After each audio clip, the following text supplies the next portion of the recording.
Көп уақытыңызды ас үйде өткізбес үшін осы тағамды ұсынамын сізге. Ассаляму алейкум, қош келдіңіз каналыма.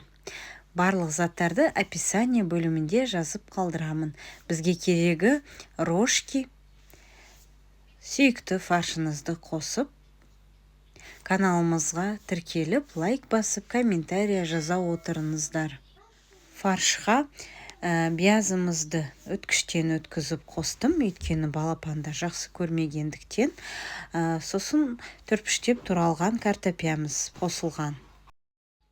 Татымына қарай тұз, қара брош, өз сүйікті специяларыңызды қоссаңыз болады. Мен бұл жерде паприка қосып жатырмын. Етке арналған дәмдеуішті қостым. Қызанақты турап, үстінен салып шығамыз. Енді үстіне заливка жасайық. 2 жұмыртқаны сындырып, 3 ас қасық қаймақты қосамыз.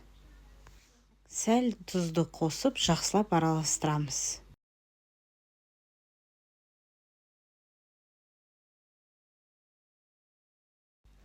Суымызды қосып, жақсылап араластырып жіберейік.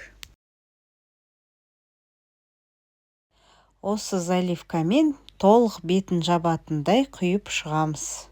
180 градуста қызып тұрған пешімізге 40-45 минутқа пісіріп аламыз. Сырымызды өткіштен өткізіп алайық.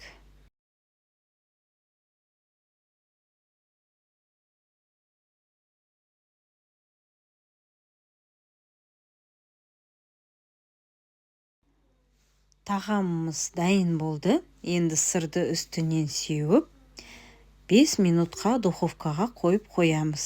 Сырымыз жақсы еріп, содан кейін асымызды шығаратын боламыз. Біздің кешкі асымыз дайын болды. Тез әрі оңай жасалынады. Көп уақытты қажет етпейтін тағамның бірі. Өте дәмді, міндетті түрде жасап, жанұяңызды қуантыңыз. Әсіресе балапандарыңыз сүйсініп жейтін тағамның бірі.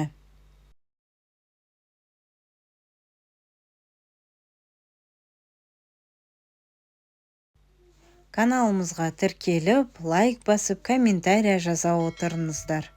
Сізге видео ұнаса, бөлісуді ұмытпаңыздар. Қазақ каналын бірге дамытайық YouTube арнамызда. Сіздермен бірге болған Алия.